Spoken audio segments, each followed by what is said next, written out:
In my previous life, my husband Marco and his childhood sweetheart Amelia both applied for a government-sponsored study abroad program. She was accepted.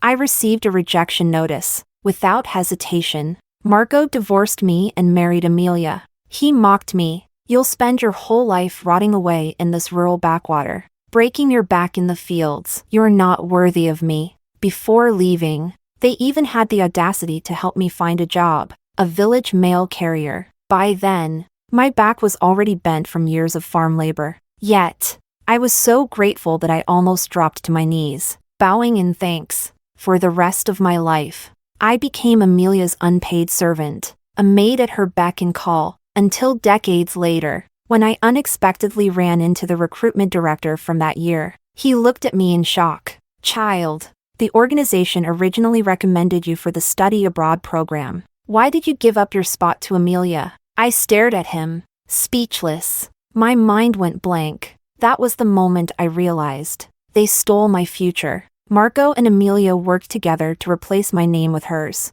I was furious. I marched to their house, demanding justice. But before I could even speak, they poisoned me, silencing me forever. When I opened my eyes again, I saw Amelia clutching the acceptance letter, giggling in Marco's arms. "I did it! I got in. The provincial news team is coming tomorrow to interview me. You should come too. So a clueless country bumpkin like you can finally see the world." Chapter 1. Some people read books every single day, but no matter how much they study, they'll never compare to Amelia. I heard she's the only one in the entire province who got accepted for the government-sponsored study abroad program. It's not just her family celebrating, it's an honor for our entire village. If only Marco had married Amelia in the first place, imagine how much better things would be now. The mocking voices of my mother-in-law rang in my ears. As the choking sensation from the poison slowly faded, my mind began to clear. I had been reborn. In my hand, I held a thin sheet of paper, a forged rejection letter that Marco had faked. "Rita, stop dreaming. A chicken born in a coop will never become a phoenix. Just accept your fate. Once you're done crying over that piece of paper, get out to the fields and help my mother. Amelia got accepted. I'm going to see her. Don't wait for me for dinner." And with that, Marco walked out the door, not even a glance back. I shut my eyes, letting out a cold laugh. A sharp, sour ache tightened in my chest. In my past life, I married Marco because our families had arranged the marriage, but he had always loved Amelia. Together, they schemed to steal my study abroad opportunity, then divorced me the moment they got what they wanted. Before leaving, they graciously granted me a job as a village mail carrier, a respectable position that I had been so grateful for. I willingly spent the rest of my life as Amelia's unpaid servant. But in reality, they just wanted to trap me in this village forever. It wasn't until I was over 50 years old that I accidentally met the official who had been in charge of the recruitment. "Child, the organization originally selected you. Why did you give up your place to Amelia?" One sentence, and my entire life became a joke. Pulling myself from the memories, my gaze turned icy cold. A divorce is certain, but that's not enough. I'm taking everything back. My study abroad opportunity, my stolen future, my entire life. Marco thought I hadn't suspected a thing, which meant he would definitely run to Amelia and tell her the good news. I silently followed him all the way to Amelia's house. Crouching under her window, I peered inside. Inside, Marco was beaming with excitement as he delivered his report. "Amelia, it worked! Good thing your dad is a mailman." He intercepted the letter before it reached her. "Here, I even forged a withdrawal letter in her handwriting, along with a recommendation letter for you." While she was asleep, I pressed her fingerprint onto it. "Everything is foolproof." As he finished speaking, Marco pulled out a thick folder. Inside was my acceptance letter. Amelia grinned, taking it from him. She kissed his cheek, giggling coyly. "My Marco, you're amazing. When I return from studying abroad, we can finally..." Before she could finish, they began kissing passionately. I watched, disgust curling in my stomach. I needed a plan. Rushing in and grabbing the letter wouldn't work. If they were willing to poison me in my past life, who knows what they'd do if they were cornered. Then, An idea flashed through my mind. I turned away and quietly slipped out. Moments later, I began calling half the village together. Auntie, have you seen Marco? It's already dark, and he hasn't come home. I'm so worried. Uncle, Marco still isn't back. Can you help me find him? Soon, a large crowd had gathered. The search party began. Marco's wife. Don't be too upset. Think carefully. Did he tell you where he was going before he left? I sniffled and pretended to look pitiful. I remember now. He said Amelia wasn't feeling well. The moment I said that, the villagers immediately knew where to go. By the time we reached Amelia's house, I could clearly hear the muffled sounds of a man and woman in the throes of passion. Inside, they were lost in pleasure, completely unaware of the chaos unfolding outside. One of the older uncles, who had a fiery temper, noticed the lights were on. Without hesitation, he kicked the door open. Bang!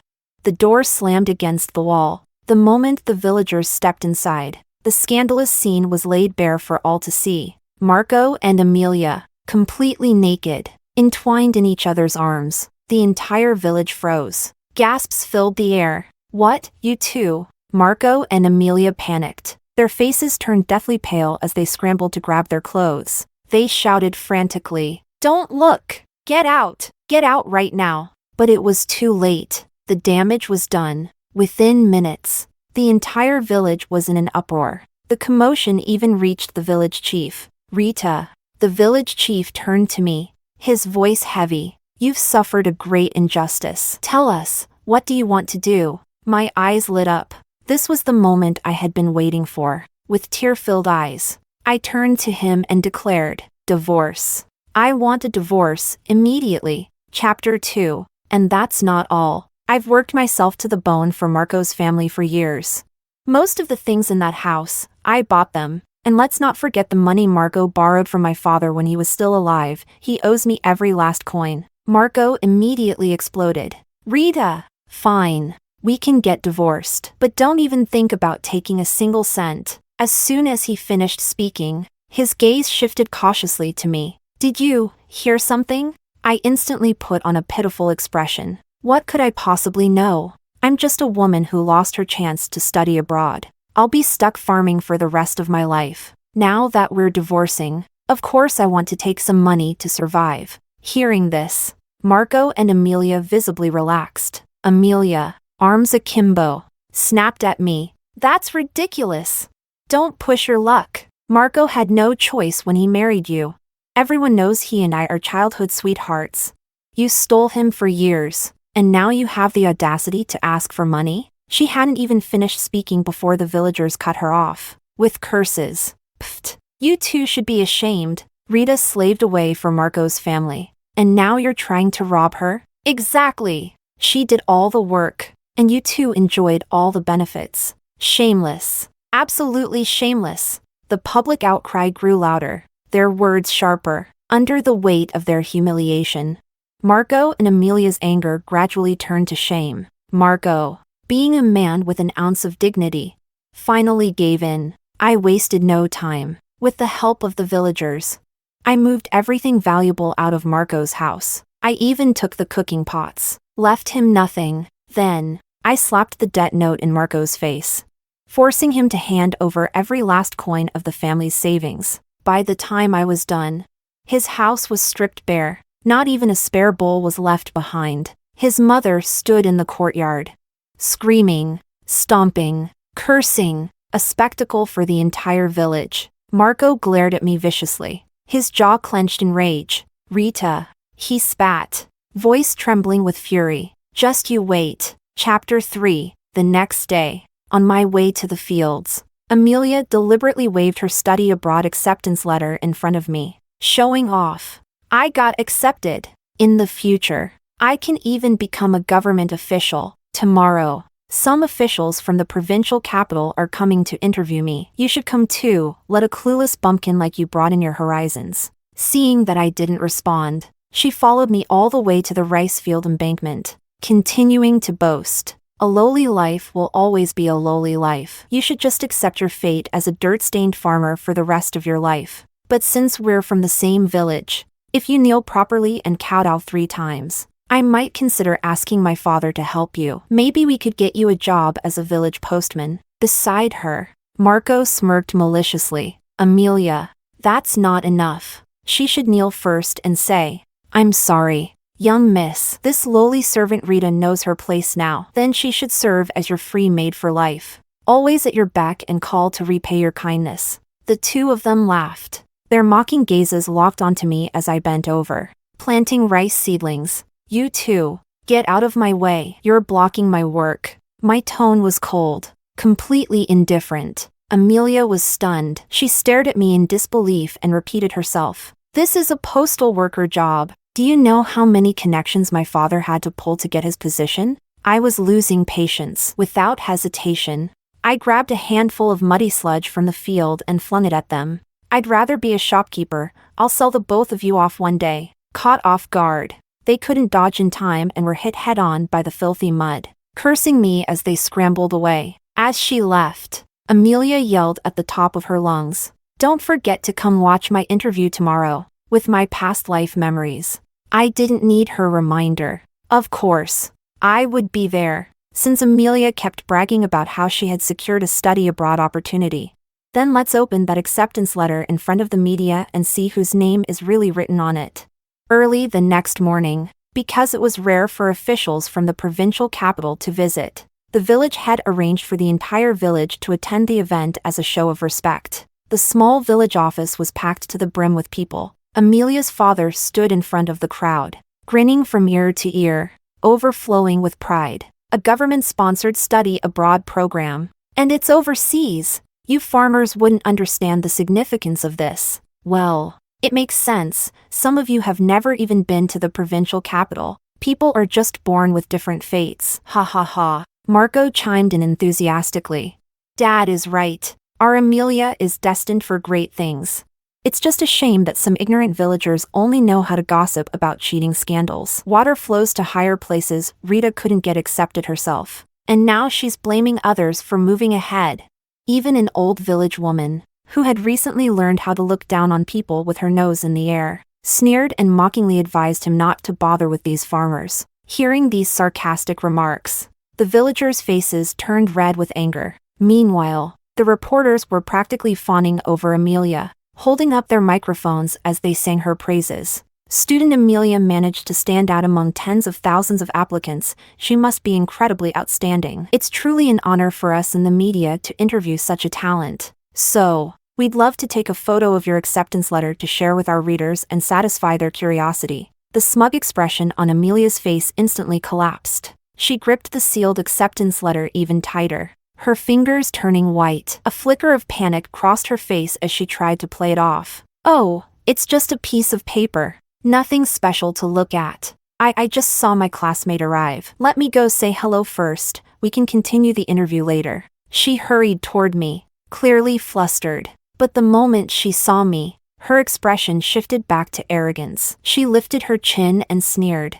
"Oh, so you still wanted to come and see the world after all. These are all reporters from the provincial capital. Soon, if you want to see me, you'll have to look in the newspapers. So, what do you think? You can still change your mind about that postal worker job." Seeing me staring at her in silence, Amelia assumed I was in shock. Her expression became even more smug, her voice dripping with condescension. "Not willing to accept it? Just give up already. A lowly life will always be a lowly life. Kneel down and apologize. If you weren't such a pitiful orphan, I wouldn't even bother offering you such a good job." I remained silent, my eyes locked on the folder in her hands. That was mine, the result of my sleepless nights, my aching, calloused fingertips, my struggles to scrape together the exam fee. In my past life, she had stolen my study abroad placement so effortlessly, robbing me of the future that should have been mine, and I had been left with nothing. But this time, I would make them reap what they had sown. I cleared my throat and spoke in a loud, clear voice that everyone could hear. "Amelia, since this acceptance letter is such a rare and special thing, why don't you open it for everyone to see? Let us lowly farmers and these reporters witness its glory." Chapter 4. Amelia's already guilty-looking face turned completely pale. and she immediately snapped. "What are you looking at? Rita, stop stirring up trouble here." Hearing the commotion, Amelia's father stormed over, grabbed my wrist, and shoved me hard onto the ground. "Get lost. Get lost. Stay far away. And to think I was even considering giving you the postal worker job, what an ungrateful wretch. You didn't get selected. So now you're throwing a tantrum just because my daughter did." Huh? Marco was even worse. He grabbed my fallen body and started dragging me toward the exit. What's there to argue about with this lowlife? Just throw her out. Fortunately, years of hard labor had made me strong. Marco wasn't going to have an easy time bullying me. I kicked him off with force, staggering as I got back on my feet and continued. If Amelia really got selected like she claims, then why not just open the letter and show everyone? What are you so afraid of? Could it be she stole someone else's spot? A single sentence sent shockwaves through the crowd. The villagers, already irritated by Amelia's family's arrogance, immediately started whispering amongst themselves. "That's suspicious. All she did was ask to see the letter, and they straight up dragged her away? Maybe there really is something fishy going on." I was wondering the same thing. Amelia has always been sneaking around with Marco. Never took her studies seriously. How the hell did she get picked for a study abroad program? TSK. Look how guilty they look. There's definitely something shady going on. Maybe not everyone truly believed the letter was fake, but if making Amelia's family miserable was an option, the villagers were more than happy to stir the pot. The murmuring grew louder, voices overlapping as they threw in their own opinions. Even the reporters who had come for the interview started feeling suspicious. One of them stepped forward and asked Amelia directly. "That's right. We were told a small village had produced a study abroad student, which is why we came for the interview. But the moment we arrived, you all immediately said it was you who got selected. Yet, we haven't seen the acceptance letter even once. If you just show it now, won't that clear everything up? If it really is you, then this young lady here should properly apologize to you." The reporter reached out to take the folder from Amelia's hands. Smack! A loud slap landed on the back of the reporter's hand. Amelia had reacted purely on instinct, but it was way too aggressive. Realizing she had gone too far, she quickly forced an apologetic smile and stammered, "Sorry. I just cherish this opportunity so much. You understand, don't you? Studying abroad changes a person's entire life. But with so many people here, what if my acceptance letter gets damaged? Let's just leave it for now. The letter is in my hands. So obviously, I'm the one who got accepted." Seeing Amelia still trying to weasel her way out of it, I decided I was done playing along. Straightening up, I pointed directly at her nose and said loud and clear, "Lies. The person who was actually accepted was me. You stole my spot." Chapter 5. The crowd fell silent in shock for a brief moment. Then, an elderly woman stepped forward hesitantly and said, "Girl, you can't say things like that without proof. Are you saying you know something?" I nodded frantically, then immediately put on a pitiful expression and turned to the crowd, pleading my case. It was Marco and Amelia. They schemed to steal my study abroad placement. Marco forged a fake rejection letter and gave my rightful acceptance letter to Amelia. He even forged a statement in my handwriting saying I was giving up my spot and wrote a recommendation letter in my name. I overheard everything while hiding under Amelia's window that day. And the proof is right there in her hands, the acceptance letter. Hearing this, Amelia turned livid and shouted, "Rita, so you purposely brought all these people to my house? You're just jealous that Marco loves me while no one wants you. That's why you're making up all these lies to slander me. Shut up and get lost, or I swear I'll have the police arrest you." I was so furious that I laughed. Without missing a beat, I responded, "Great, then let's open the acceptance letter right in front of the police and see the truth." "Uncle, you have a bicycle. Could you please ride to town and bring the police over?" Uncle was a warm-hearted man. Seeing that things were at a deadlock, he didn't waste time arguing. He stood up and immediately headed out. Amelia and her group hadn't expected me to be this fearless. Their expressions changed in an instant. Seeing that he couldn't stop my uncle, Amelia's father turned to me with a forced smile and said, "Rita, there's no need to make such a big fuss. We're all from the same village. Calling the police over something like this will just make us all a joke. How about this? You go home quietly, and I'll officially give you the postal worker job." As he spoke, he shot Marco a subtle glance. Marco immediately stepped forward, flashing me a gentle smile. "Rita, I know you're the most sensible one. I know you're still holding a grudge about our divorce and think it's because of Amelia. But today, in front of so many people, let's not throw around accusations like fraud and forgery, okay? Consider it a favor to me, all right?" I sneered coldly in my heart. Even after cheating and divorcing me, Marco still had that absurd confidence. He really thought that just by crooking his finger, I would eagerly run back to him. Not happening. Either Amelia hands over the acceptance letter herself, or we wait for the police to force it out of her. At the mention of the police, Amelia instinctively tried to flee. I grabbed her wrist and reached for the folder she clutched in her arms. Her father and Marco lunged toward me, raising their hands to strike. Seeing things escalate, the villagers couldn't stay idle any longer. They surged forward, and in an instant, a chaotic brawl broke out. After all, it wasn't just Amelia's recent scandal with Marco that had disgusted everyone. Her father had long looked down on others, flaunting his stable postal job while belittling the villagers. People had been holding in their resentment for years. Now that they finally had an opportunity, whether or not they got the folder, they were at least going to vent their frustrations. The scene turned into a wild mess, with the village chief stomping his feet anxiously. Then, suddenly, no one knew exactly how, but the folder was flung onto the ground right at the feet of a journalist. The reporter wasn't one to waste time. Without hesitation, he tore it open, lifted the letter high in the air, and shouted, "Everyone, stop! The study abroad acceptance letter has Rita's name on it." Chapter 6. As soon as those words were spoken, Amelia and her group, who had been struggling moments ago, instantly fell silent. Under the village chief's orders, the scene was quickly brought under control. The journalist flipped the acceptance letter around, letting everyone see it clearly. The village chief and those who could read recognized my name at first glance. The forged documents inside the folder were also found by the journalist, perfectly matching everything I had just said. Who was telling the truth and who had been lying, it was now crystal clear. Bah! And she had the nerve to call herself noble and destined for wealth? She stole someone else's acceptance letter and had the audacity to call it hers. No shame at all.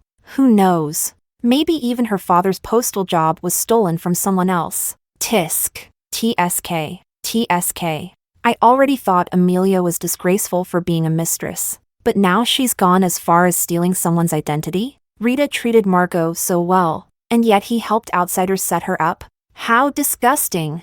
The villagers took turns humiliating them, voicing their anger. Then, just as the uproar was at its peak, my uncle arrived, leading the police. After a brief understanding of the situation, the officers decided to take the three of them into custody. Amelia, seeing the handcuffs gleaming under the light, was so terrified that she completely froze. Her knees buckled, and she fell to the ground, crawling toward me, crying desperately. "I'm sorry, Rita. I just really wanted to study abroad. Please don't hate me. I was never as good as you at studying, never as quick as you at work. I was just so jealous of you. But I know I was wrong. I'll never do it again. Please, tell the police not to take me away." Seeing my cold, unmoved expression, Amelia panicked even more and bent down to kowtow. "Rita, we're from the same village. Please, just have some mercy and let me go.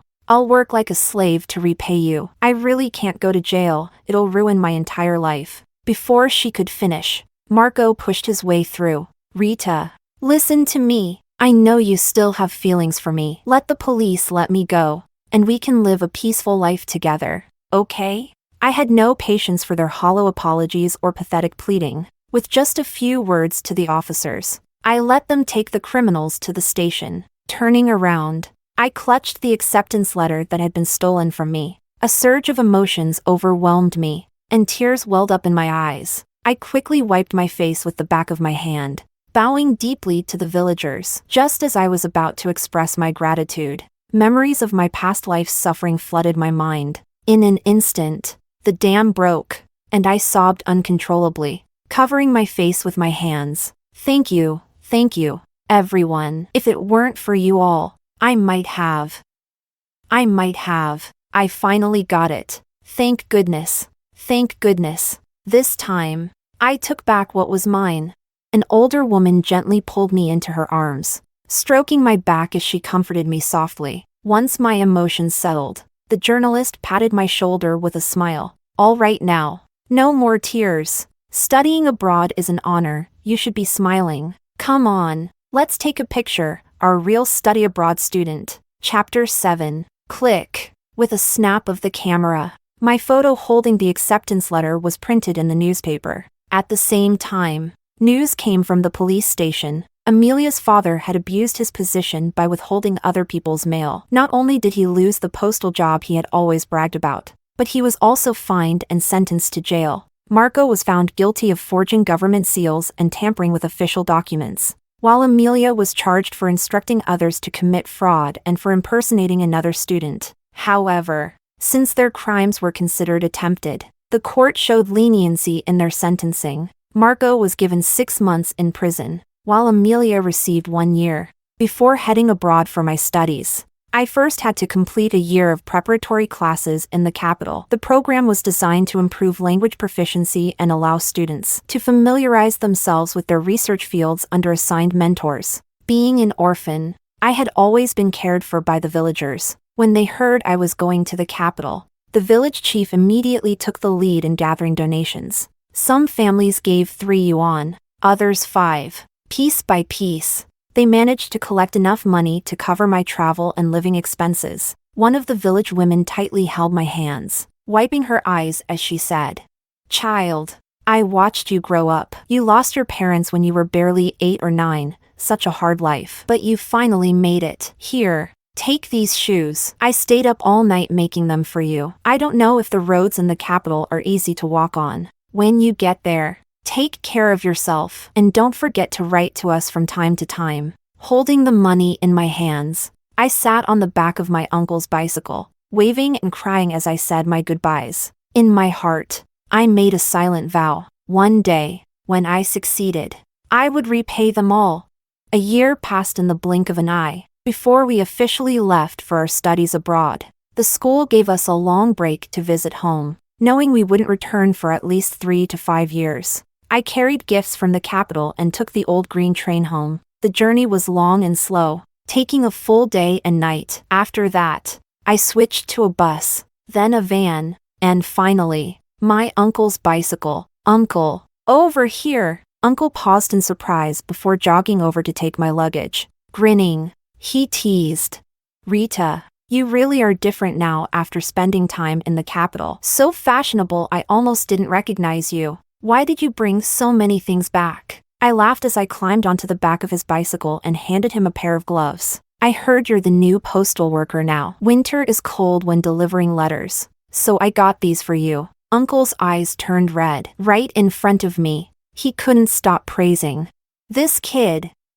What does an old man like me need gifts for? But these gloves from the capital really are warm." "Thank you, Rita." With my arms wrapped around the gifts, I sat on the bicycle as we made our way back to the village. The government stipend was generous, and since I didn't spend much on myself, I had even taken on odd jobs from time to save money. During my visit home, I made sure to repay every household that had contributed to my journey. Thankfully, the village woman who had cared for me had also kept an eye on my house. With a little cleaning, my old home was livable again. As soon as I got back, she immediately called me over for dinner. "Rita, don't bother starting the fire. Come eat at my place. I killed a chicken just for you." At the dinner table, she leaned in with excitement, eager to share some gossip.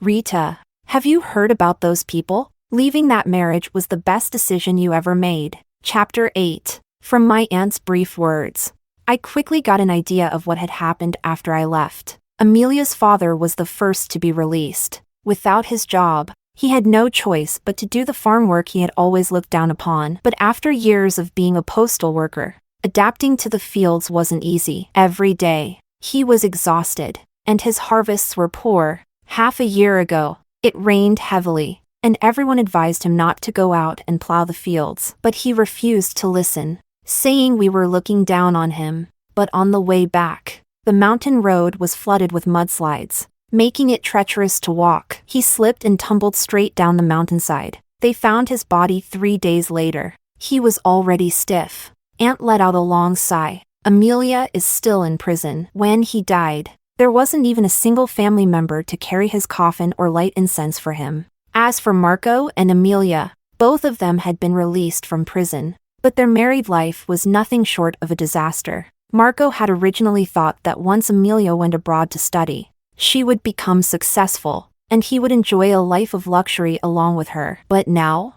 Forget about a good life, he couldn't even find decent work. Because of his criminal record, the village supply and marketing cooperative refused to hire him. He also looked down on manual labor, so he spent his days aimlessly loitering at home, relying entirely on his aging mother to support him. See? It's a good thing you left him early. Otherwise, what kind of future could you have had with a man like that? And as for Amelia, just as Aunt was about to continue, a villager suddenly rushed over, panting, "Auntie, Rita, stop eating. Marco's house, there's a fight. You're well liked in the village. Hurry and go talk them down. They say it's getting violent, someone's about to pull a knife. If no one stops them, there's going to be blood." Chapter 9. By the time my aunt and I hurried over, the situation had already escalated into complete chaos. My aunt quickly told me to stay hidden behind the crowd. Since I was about to leave the country, it was best not to get involved. Listening to the furious shouting from both sides, I gradually pieced together the full story. It turned out that Amelia, finding Marco useless, had secretly started an affair with someone from a neighboring village. Marco had caught her red-handed, and that was what led to the fight. Amelia, completely unbothered by the watching crowd, shouted, "Marco, so what if I'm cheating on you? You deserve it. I'm not some pushover like Rita. You don't work. You complain about everything, and your family is dirt poor. What kind of future would I have with you?" Marco spat on the ground and cursed back. "Bah, you wretched woman. If you hadn't seduced me back then, pretending to like me and begging me to steal Rita's acceptance letter, would I have ended up in jail? Would I have lost my job? And now you think I'm the problem? Do you have no shame?" The more they argued, the closer they got to throwing punches again. After several rounds of intervention from the village chief and my aunt, they finally calmed down enough to discuss divorce. Marco's family had always been poor. This year, the money his mother had made from selling rice hadn't even warmed her hands before Amelia snatched it all away. Now that's more like it. "Let go, you old hag." Beside her, Marco's mother, red with rage, screamed, "You filthy whore! That was my money! Our family only had that much left, and now this tramp took all of it." Midway through her yelling, she suddenly gasped for breath, her body swaying before collapsing backward. The crowd erupted in alarm,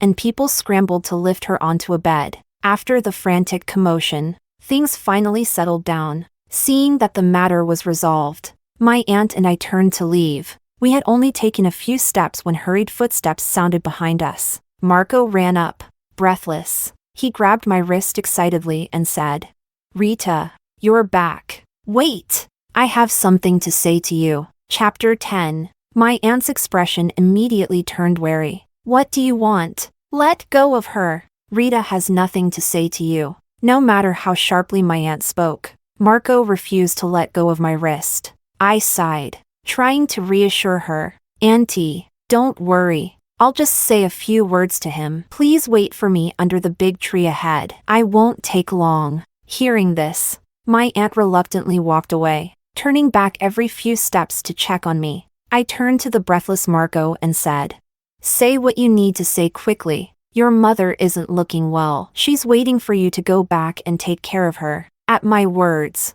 Marco suddenly became excited. His face lit up with a smile as he said, "Rita, I knew it. I knew you weren't heartless. You still care about me, about my mom. After everything that's happened, I finally understand who truly cares about me. Let's get back together. Rita, I'll stay here in the village and wait for you. When you finish your studies abroad, We can settle down and live a good life together. Hearing Marco's ridiculous speech, I couldn't help but roll my eyes. Was he seriously still this clueless? Get back together? What kind of fantasy was he living in? I let out a cold laugh, giving him no dignity whatsoever.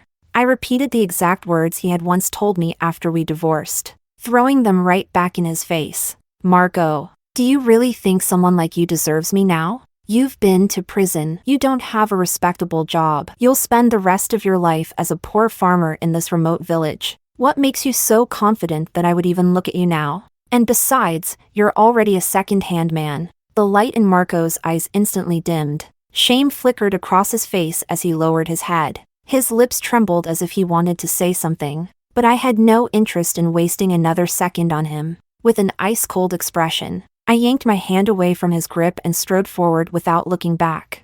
I didn't even spare him a single tear. Chapter 11. When I left the village chief led a group of people to see me off. Among the crowd, I spotted a familiar, haggard figure, Marco. Our eyes met briefly. His expression was filled with emotion, but I only gave him a fleeting glance before looking away. He seemed to understand something and silently lowered his head. As my uncle pedaled his bicycle farther away, Marco suddenly seemed to snap out of his daze, chasing after us. He shouted, "Rita, I'm sorry. I'm sorry."